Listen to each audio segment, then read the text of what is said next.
I've made a video about Brahms where I talk at some length about the background of Brahms's First Symphony, how he was weighed down by its pressure and took up to 20 years to complete it, finally finishing at the age of 43. If you want to learn more about the background of Brahms and this symphony, check that video out.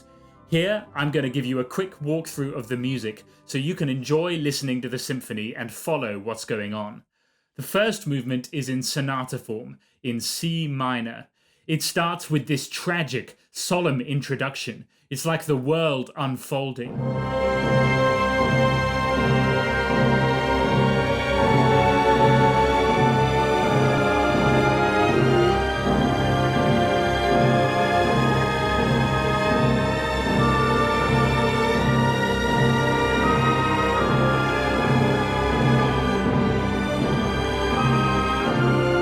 We hear this theme.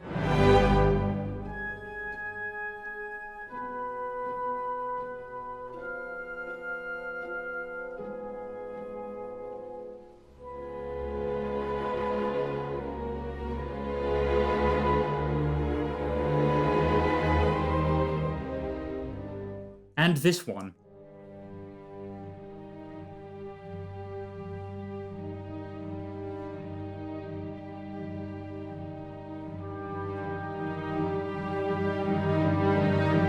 Sure enough, all these themes from the introduction are motifs, fragments, which he's going to use as the fabric to build the colossal first movement.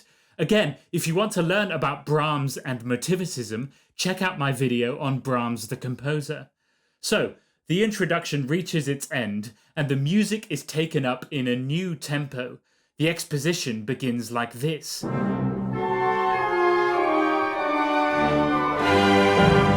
And then the impassioned main theme of the movement begins. And then this idea.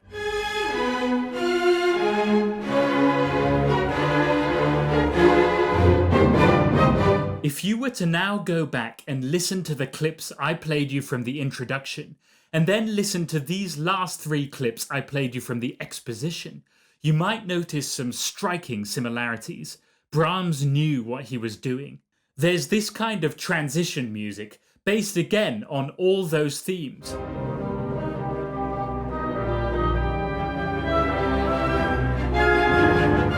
And this ultimately leads to the second subject through a beautiful mood change.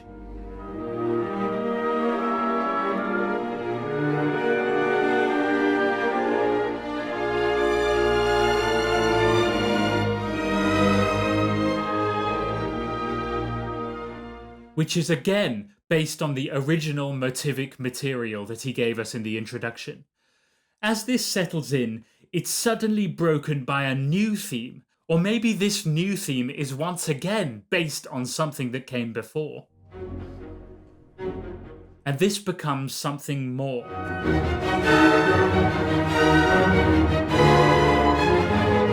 So this is what brings the exposition to a close.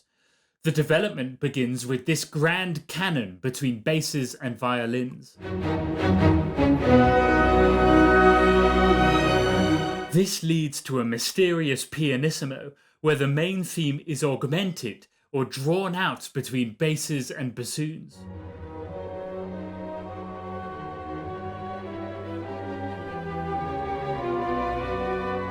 Anyway, the development goes on, at one point introducing this new figure. This new idea becomes suddenly of utmost importance, broadly lifting us up and moving us through many keys. He finally finds his way to the dominant of our home key, in a moment which sounds rather like the introduction.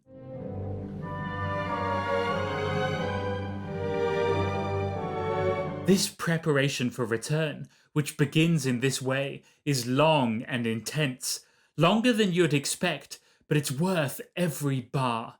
It builds and builds ominously until it wells up and becomes almost painfully excited. It's an incredible piece of writing, this build-up to the recapitulation. But finally, it does return. The recapitulation, the first subject and then the second subject, and then finally the coda, which grows out of the ending of the recap.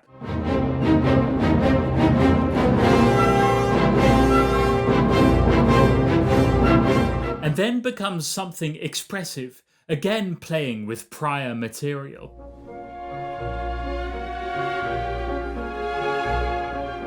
And finally we have a tragic ending, a kind of callback to the introduction, with pounding rhythms keeping us going.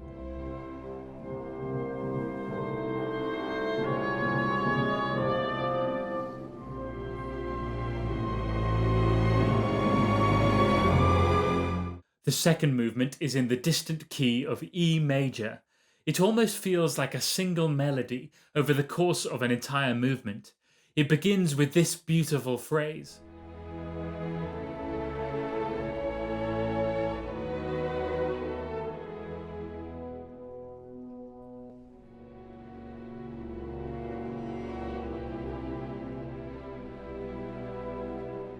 And then this more expansive continuation.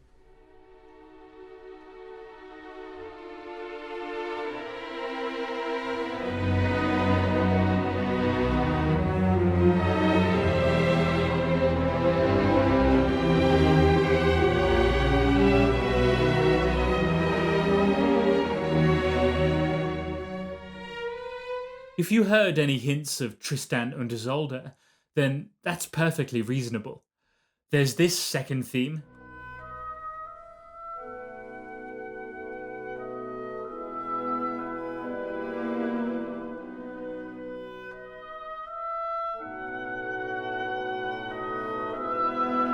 which continues like this.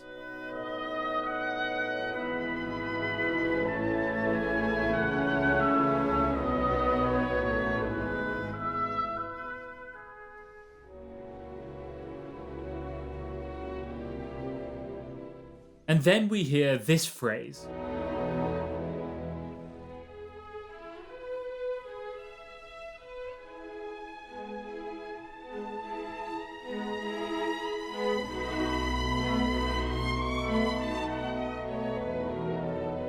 This should be all the themes you need to get you started with this beautiful movement.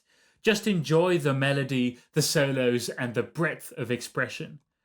The third movement isn't exactly a scherzo, but it's a terse and highly organized short movement. Here is the first theme.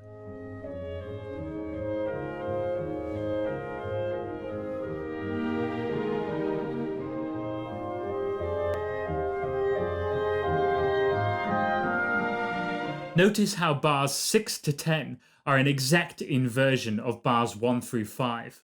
And there's a sort of second theme.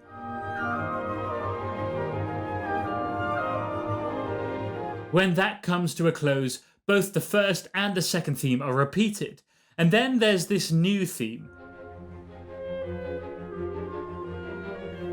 And finally, this leads to the trio.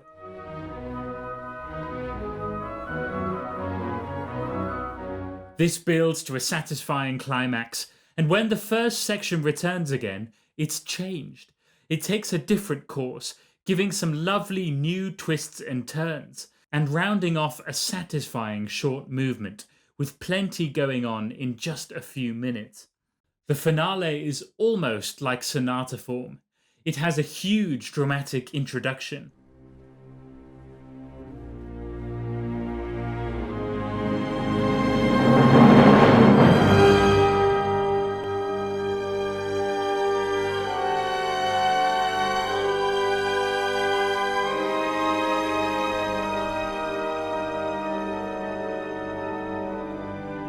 Which will eventually cleverly become the main theme in a very different setting. After storm and tension, the clouds suddenly clear, and we hear this melody that Brahms sent to Clara Schumann on a postcard in Switzerland. It's an Alphorn melody.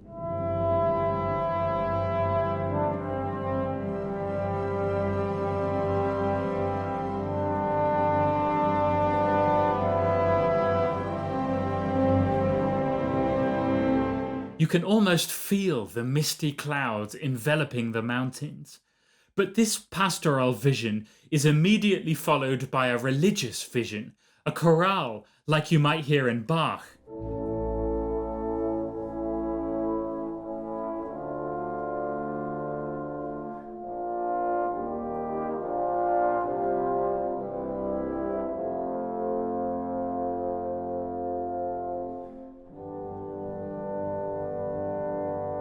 The mood is being set. Then, in one final build-up, we are brought to a moment's pause, where the introduction gives way to the true finale. Here is the main theme, the famous tune to rival Beethoven's Ode to Joy.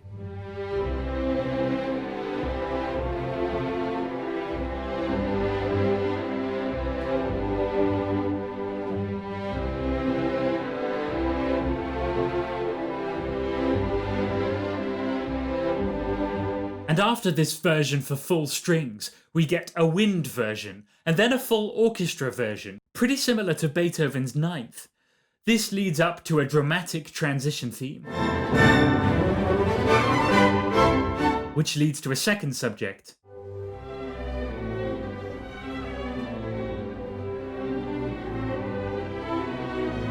And this leads to a dramatic closing theme.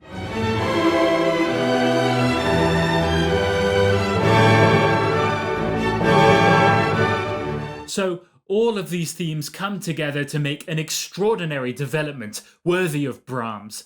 When the recapitulation comes, strangely enough, it only recapitulates the second subject, not the main hymn tune.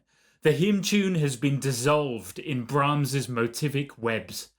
But at the coda, things build in drama, in exciting ways, to a thrilling climax. And right at the height of climax, the most incredible thing happens. We hear that amazing chorale from the introduction again, and when this moment is done well, it's one of my favourite moments in all music. But you have to really earn that moment by listening to the whole thing. So go ahead and listen to this amazing symphony.